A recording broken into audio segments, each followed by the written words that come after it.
باشا سپاس بەڵام زۆری شەڵمدا ڕقەمەکەت پێیاقم و قسە و لەگەڵاقم بەس قسبەت نەبوو ئیمڕۆ هاتمە لایڤت مایکم نارد و وەرت کرد سپاس بەخوا مامەسا من جوابوشتم نییە لە شوێنێکی شەقەم بە ڕەشی شەقەم باشە ئاواش نەڕوە یعنی بڕوا ژیان نابێت ئەگە بە ڕەشی ئیش نەکەیت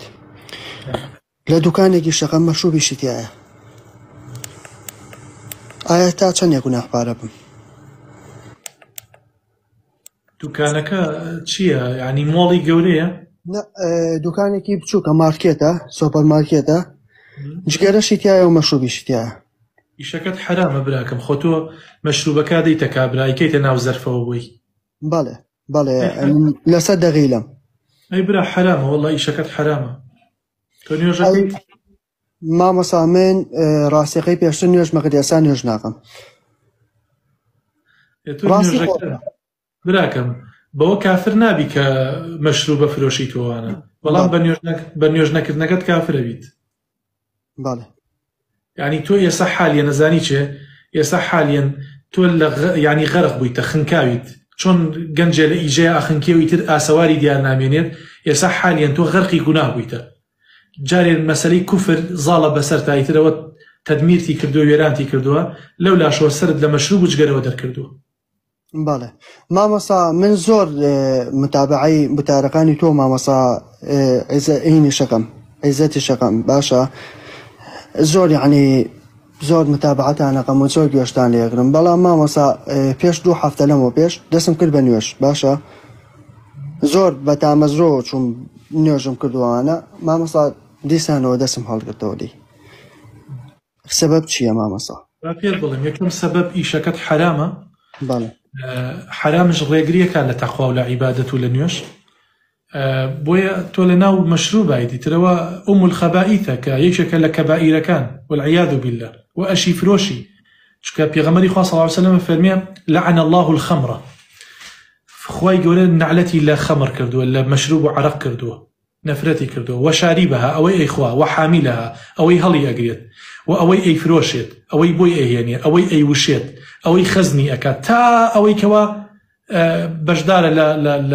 لە دروستکردنی ئەو وهێنانی ئەو مەشروبەیە ئەمە تۆ جارێ ئەم هەموو نەفرەتە بەسەرتەوەیە تۆ ئەیفرۆشیت باشە ئەیدەی بە خەڵک حرەسیاتیەکەی پارەکەی وەرەگریت والحاصل تۆ غەرق بوویتە لەمەیە و برادەری خراپ يعني يسحبك إلى النار ڕادەکێشێ بۆ ئاگر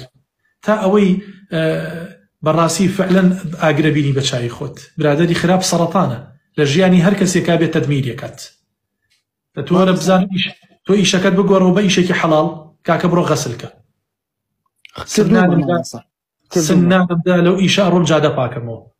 ئەڕۆم پێڵا و سبوغەکەم مامەسا هەر ئیشێک مادام حەڵاڵ بێت بۆ خوای بەسەرمانەوە مامۆستا بۆ خوایە کە ئێستا قسمەتی من نایە لایتەوە لای کابرایەکیش مەکرد زۆر بە حساب لە خواترس بوو باشە مامۆستا واللهی هەرچی دەسم بوو هەمووی تەقی بوو ها بەو کەمیکەڵ و تێزابوشتە مامۆستا کە دەسم نانوشتانەوە خوێنی لێ هات واللهی مامۆستا 700 پاوەنی ڕێکی لێ خواردم سوێن و قورعانی خوارد بە تەلاقیشی وتی بە تەلاقم دەستەنێم بە قورعانە کە من پارەکەم دابوو پێ و پارەکەیشی نەیابوو پێم ئەوەشی خوارد بۆیە غەسل لە بەرچاوقە نابراکە من مەبسمەوە نییە هەر کەسی ئیدعای موسڵمان بوونی کرد مانای ئەوە نییە کەسێکی باش بێت ئینسان لە سەفەر و لە معاملەیە دەرەکەوێت بۆیە تۆ ئەو کەسە بۆ دەرکردو کەسێکی خراپ بۆ زوڵمی لێ کردویتە بەڵام یعنی ئیشی حەڵاڵ ئەگەر چی ڕۆژانە بەس بەشی لە فێ پیتزا یعنی بەشی یەک پیتزا پێیاکەیت و سکی خۆتی پێتێرکەی لەوە باشترە پارە بۆ کوردستان بنێریتەوە بە پارەی حرام یا پارە خڕکەیت تێگەی یەک پاوەنە تەبێ ڕۆژانە پێی بژەی بەس حەڵاڵ بێت بەس حەڵاڵ بێت و لە پەنایە نوێژەکانت کە دەست بدە ڕەفیقی باشەوە ئەوروپا کە ئابەیە تو خوا تۆ ئێستا چی یعنی بەس پێم بڵێ دڵخۆشی تۆ چییە؟ وەڵای مامۆستا من هەفتەی 7 ڕۆژی شێقم دڵخۆشی میش نییە چه دڵخۆشیەکەت هەیە؟ هیچ بەخوا مامۆستا لە پارەیە هەمە سپاس بەخوا لە هەموو شتێکە هەمە سیارەیە هەموو شتێکم هەیە بەڵام دڵخۆشنی مامۆستا لە پێناوەشە زانی چۆن دڵخۆشنی براکەم ومن أعرض عن ذكري فإن له معيشة ضنكا کاکە هەموو ئەوروپا تو خوا بڕۆ بەناو گەڕەکەکانی تۆ لە چی شارێکان بژیت من لە بێرمیگامەژیم لەناو بێرمینگهامە بگەڕێ بەناو ئەو کۆڵانانەیە ماڵ ئەنگلیزەکان کەەوە توخوا بزانت چوار دڵخۆشی تایە نەنا تۆت کاکە یعنی یا ژن جیاوە بۆ لە پیاو یا پیاو جیاوە بۆ لە ژن مناڵ سەرگەردان بۆ مناڵ هەیە نازانی کێ دایکێتی مناڵ هەیە نازانی کێ باوکێتی وایە زۆر لەو شتانە هەیە ئەمە حقیقەتە براکەمەوە حقیقەتە کاکەوەرە لە کوردستانی خۆمانەوانی وا خەریکی مەشروب خواردن و گەعدە و کچبازی و میێبازی و نێربازی و ئەمانە وەرە پرسیاریان لێ بکە بزانە دڵخۆشیان هەیە والله خەریکە ئەتەقن قەسەم بەخوا خەریکە ئەتەقن باشە زۆر ڕاستە وەرە کاکە گیان ڕووبکە نەخوا والله خوا دڵخۆشتانەکان لە دنیا و ئەم ژیانە کورتەش تێپەڕێت تو خوا گوناح نییە بە خۆشی تێنەپەڕێنیت گوناح نییە بە کەسابەتێکی حەڵاڵ ژیان و گوزەران پەیانەکەیت بۆیە براکەم کارەکەت حرامە و ئەبێ دەستکەی بە نوێژەکانت دوورکەیتەوە لە برادری خراپ چاوە ڕاستەکەم ئەگەر ڕۆژی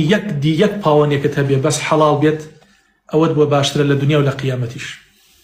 دەست و چاو خۆش بێ و دوعای خێر